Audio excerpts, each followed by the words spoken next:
Buenas tardes, ¿cómo están? Una alegría tener otra semana más de cursado con ustedes.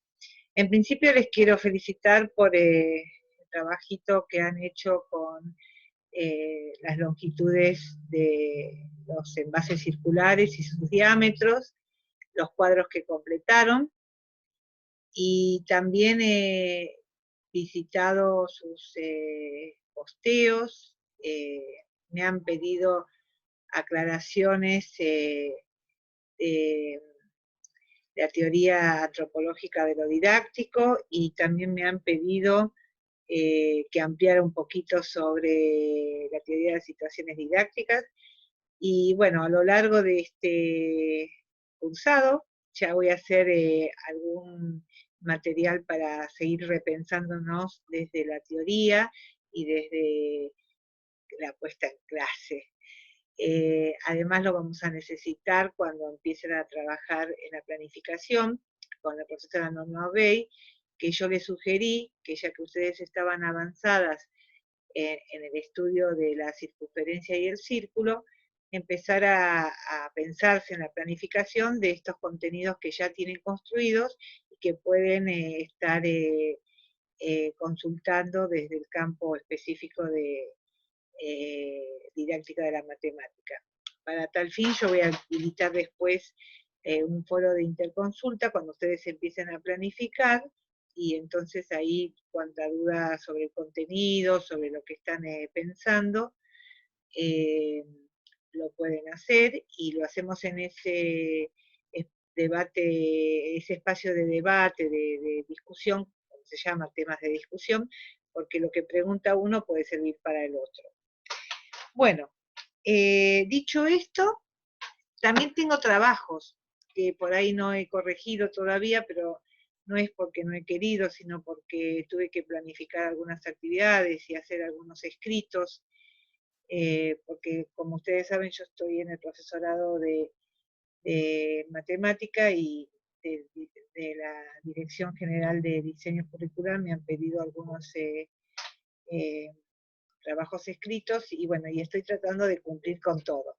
Pero en breve a los que les debo se las voy a devolver con un comentario, y también en algún momento vamos a hablar de la evaluación, pero eso todavía es tema que podemos posponer para un tiempo futuro, pero no tan lejano. Bien, vamos a lo que me interesa, que me fascina, que tiene que ver con lo que ustedes hicieron y cómo seguimos. A ver, un poquitito, si me permiten, voy a abrir la presentación. Voy a ir a la parte inicial. Vamos a ver esto. La presentación de la diapositiva. Bueno, la longitud de la circunferencia o su perímetro. En esto estábamos. O sea, ustedes, bueno, acá está con un lápiz, pero ustedes hicieron con una lanita, con un hilo, midieron el contorno del recipiente circular y tomaron los diámetros. Y hicieron una tablita con dos valores de dos tarritos. Se van a ver reflejadas porque tomé todas las medidas de ustedes, y está la medida del diámetro de la base, y la longitud de los contornos de los tarros, y la división. Entonces, alguno me preguntó, pero a mí no me da justo 3,14, y yo dije, bueno, estuve investigando en Google, lo sabía de antes. Es verdad, en la división de las longitudes de los contornos, cuando ustedes la rectifican y la dividen por el diámetro, rectificar significa poner sobre una regla esa longitud que midieron circular. Entonces, cuando ustedes dividieron esa longitud rectificada con el diámetro, les dio alrededor de 3,14. Y a alguno le dio un poco más, a otro le dio un poco menos. Entonces, ¿qué se hace en esa circunstancia? Se va a un promedio. ¿Y por qué se va a un promedio? Porque esas son experiencias manipulativas, donde puede haber errores, entonces uno tiene que tener en cuenta los errores de medición, de lectura de la longitud rectificada. Pero el promedio de los valores da una idea aproximada de un valor constante, que es 3 y algo. Y ese valor constante resulta de dividir la longitud de la circunferencia y su diámetro. Bien. Entonces acá, el perímetro de la circunferencia, o la longitud, es una medida de longitud, y de ustedes la midieron en centímetros, aunque ahí no lo anotamos, pero pusieron las cantidades. Y se puede obtener de 2 maneras.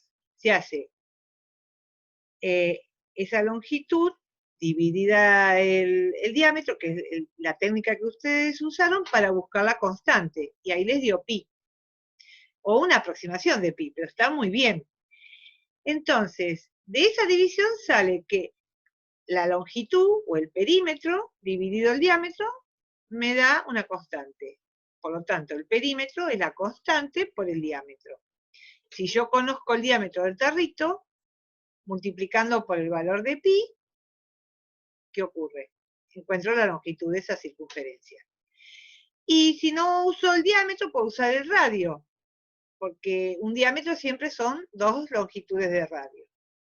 O sea que acá ya nos sacó ventaja esa experiencia, porque nos permitió llegar a la fórmula, de dónde sale la fórmula del perímetro de la circunferencia, que es pi por diámetro. Bien. Pero vamos a avanzar un poco más. Ese pi que tanto nos molesta, porque es un pi del pajarito, porque hay unos chistes de eso, pi. El número pi está representado por la letra griega, pero recién en el siglo, a mediados de la edad moderna, o sea, a partir del siglo XV, XVI, empezó a usar la letra griega pi. Se hablaba de la constante, pero no se decía pi hasta esa época. Es una constante matemática que es la más famosa de la historia. Tal es así que si ustedes se fijan en Google, van a encontrar que el 14 de marzo, porque saben que los ingleses marcan primero el mes y después el día. El 14 de marzo, que es 3/14 o 3,14, se festeja el Día Internacional de Pi. Pi es un número que se obtiene de dividir la longitud de una circunferencia por su diámetro. Y se puede redondear, pero los primeros dígitos de los decimales es 14, 15, 92 y así sucesivamente. ¿Por qué es ese número que no termina nunca? Porque ese número no es un número natural, no es una expresión racional decimal, sino que es un número irracional, que es el primero que conocemos en la escuela primaria de los irracionales, que después los vemos en la escuela secundaria, cuando trabajamos con las raíces, trabajamos con el número Euler que aparece en el logaritmo neperiano. Por ahí le estoy diciendo palabras raras, pero alguna vez ustedes estudiaron logaritmo y vieron el logaritmo neperiano.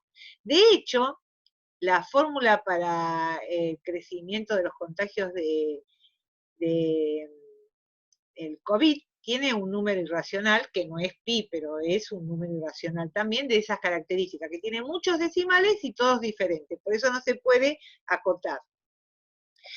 Pi tiene un rol predominante como herramienta matemática. ¿Y por qué digo eso? Porque fíjense que sirve para descomponer una señal de frecuencias constitutivas. ¿Qué significa eso? Todos habrán visto películas norteamericanas donde con el celular móvil pueden localizar la torre de donde viene la señal y buscar al reo o al asesino. Bueno, esa localización de la antena móvil que toma la frecuencia del teléfono es una herramienta de frecuencias constituidas que toma el número pi. Y también, aunque eso es de manera digital cuando nos hacen medidas audiométricas, nuestro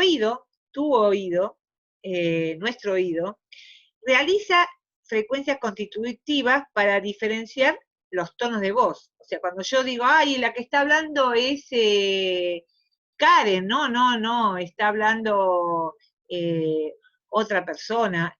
Y me doy cuenta porque el tono de voz es diferente y mi cerebro reconoce esos tonos de voces, pero yo eso lo puedo medir digitalmente, y para hacer esa medición del reconocimiento que tiene mi cerebro esos tonos de voces, y también lo hacen los aparatos para ver quién es el que está hablando, es también una frecuencia constitutiva del número pi. También, se me fue acá, también sirve para herramientas de las conversaciones de texto. Ustedes saben que hay unos programas, sobre todo para personas ciegas, que las personas ciegas hablan y la computadora escribe, o al revés. Pasan el mouse sobre el texto escrito y hay una voz que emite la lectura de ese texto. Entonces está interesante, porque justamente esa frecuencia constitutiva nos ayuda a poder codificar en voces las letras y codificar en letras las voces. Es posible también usar pi para describir la geometría del mundo que usa el GPS. Y al ubicarte en un mapa, por ejemplo, la mayoría de los métodos pi permiten calcular el radio o el área de una zona de caminata o algo así por el estilo. Y también lo hacen los aviones, porque los aviones no van en línea recta, van en línea circular. Eso lo vamos a hablar más adelante, porque los aviones nunca van en línea recta. Si fueran en línea recta de Buenos Aires a España, no llegarían nunca. Lo hacen en paralelos. Pero eso es un tema para más adelante.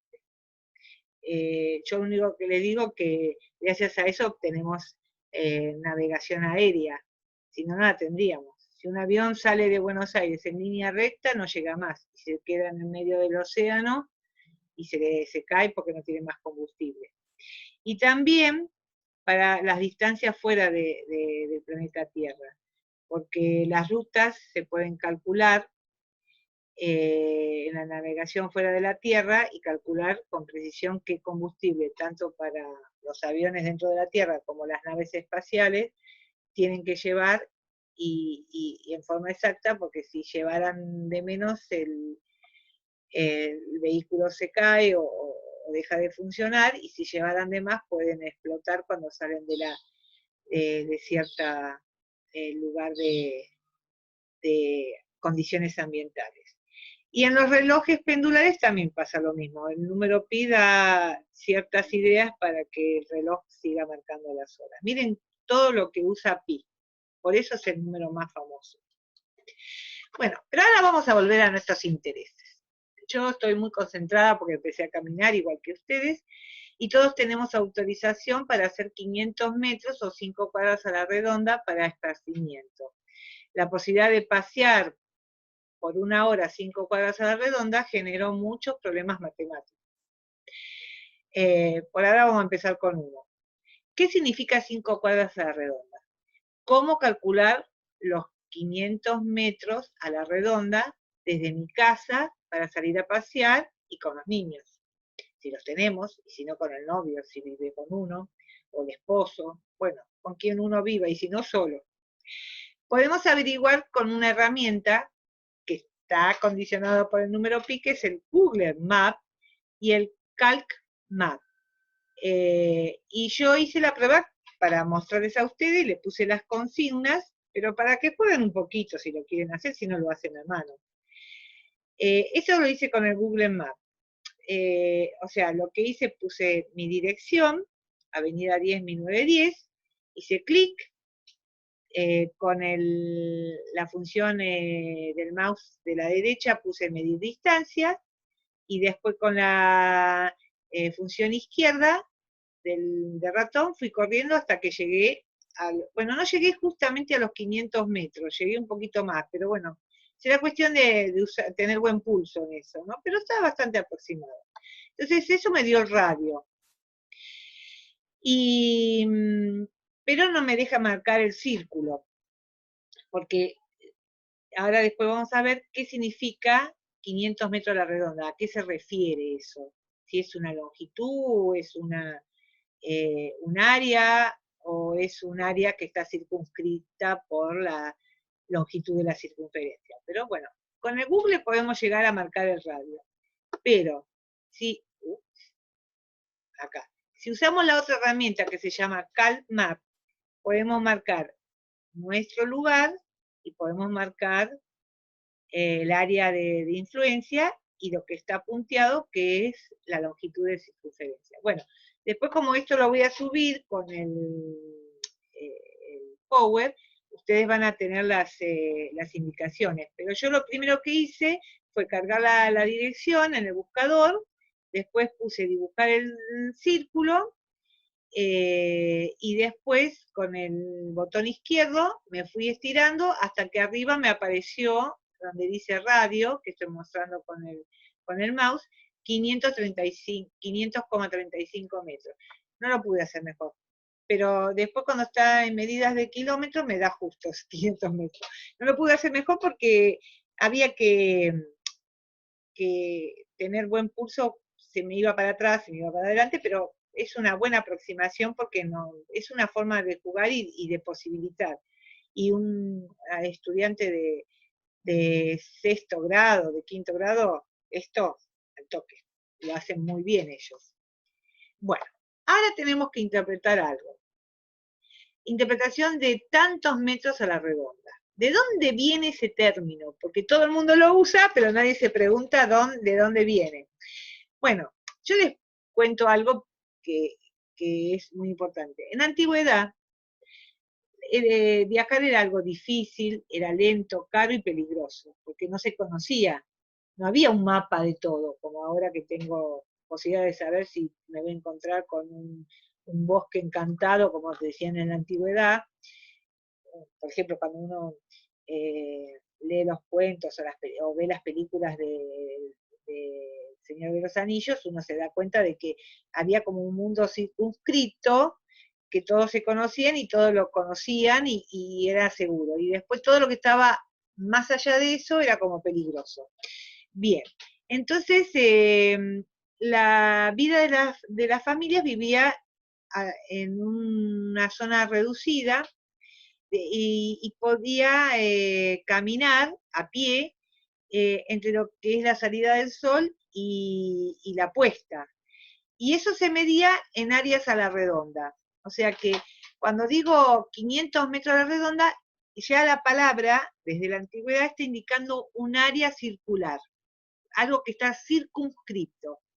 Bien, de hecho, yo puse acá un plano radiocéntrico. El plano radiocéntrico de las ciudades de la antigüedad, si uno las mira ahora, porque antes no se podían mirar, tiene su origen en la construcción del medioevo, o sea, de la Edad Media, que es una ciudad que se construye desde su centro cívico, y eso nosotros lo traemos, porque todas las ciudades tienen así como una construcción que adquirieron desde los antiguos pueblos, sobre todo de la organización administrativa romana, y entonces en el centro está la iglesia, bueno, no tanto acá en Villa Gesell, pero si ustedes se van, por ejemplo, a Madariaga, General Madariaga, o en alguna ciudad del interior, van a ver que está la municipalidad, la escuela principal, la iglesia catedral o la iglesia central, la comisaría y qué sé yo, y otros organismos, y todo está alrededor de una plaza. Entonces, esa plaza era el punto de partida para ir extendiendo las aglomeraciones de las personas, todo era alrededor de ello. Y después había un muro que protegía esa ciudad por las invasiones o por cuestiones de saqueos y ese tipo de cuestiones que surgían en esa época. Entonces, esa palabra viene de esa época. Ahora, nuestra tarea. porque ya sabemos qué es la longitud de una circunferencia, sabemos que 500 metros a la redonda me está hablando del lugar geométrico de la circunferencia, cuyo radio tiene 5 metros, 5 cuadras, 500 metros, y entonces la pregunta es que si yo camino a la redonda estos 500 metros, ¿cuánto camino? ¿Y qué tiempo me sume a paso normal? O sea, yo acá no les digo cuánto es un paso normal, ustedes tendrían que también ponerse ingeniosas, ustedes y el compañero Enzo, las chicas y el compañero Enzo, a ver cuánto uno camina en tiempo, en paso normal.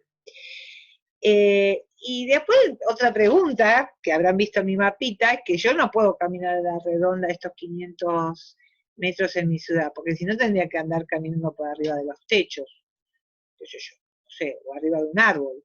Así que bueno, es como que es una aproximación. Y eso hace que esta forma geométrica que ubica a igual distancia todos los puntos de esta circunferencia que puedo caminar, tenga alguna adaptación porque no va a quedar circunferencia a circunferencia. Y entonces, como va a quedar media deformada, por ahí no me paro en la distancia que puedo recorrer en forma circular cuando el radio es de 500 metros. ¿Y qué quiero decir? Que si yo hago, o sea, yo calculo, ¿no? La cantidad de metros que tiene ese camino circular, desde mi punto de partida hasta mi punto de llegada. Entonces yo hago un nudo en una soga y acomodo esa circunferencia perfecta según mis realidades. Entonces ya no estoy en la geometría euclidiana, en la geometría clásica, estoy en la geometría de los infantes, la geometría de los garabatos que se llama topológica. Vieron que los chicos juegan mucho con esto de la elasticidad. Bueno, acá les dejo la tarea. La tarea es hacer un mapita de su casa y a ver cuál sería el radio que ustedes pueden marcar desde de la puerta de su casa los 500 metros, hacer la circunferencia y ver hasta dónde podrían llegar caminando esas 5 cuadras. Que ese radio les va a dar una circunferencia y cuánto serían kilómetros si lo harían a la redonda. Y otra cosa que me parece importante, porque en Villa Gesell existe una cuadra que se llama La Redonda. Busquen dónde está. Hoy, lamentablemente, penosamente, esa cuadra está cercada. Pero yo todavía a veces la camino, porque cuando vine a Villa Gesell la conocí, me pareció espectacular que haya una cuadra a La Redonda. Les voy a dar una pista, está en Barrio Norte. Así que tenemos mucho para hacer. Esa tarea la vamos a pensar de aquí hasta la semana que viene y la otra, o sea, 15 días vamos a tener. Y en esos 15 días me dan tiempo para subirle algo sobre lo que me habían pedido de la teoría de las situaciones didácticas y de la antropológica de lo didáctico de Chevalier. Y de otra cosa que también que no me pidieron, pero que me parece interesante, que es la teoría de la transposición didáctica, que están ustedes como cruzadas en sus conocimientos, y me parece bueno charlar un poco de eso. Bueno, que tengan un espectacular día, una bella semana. Celebren que hoy es el día de nuestro himno nacional, y que pronto vendrá el día de la escarapela y que vamos a poder usar lindos círculos para hacer nuestras escarapelas. Bueno, hasta pronto.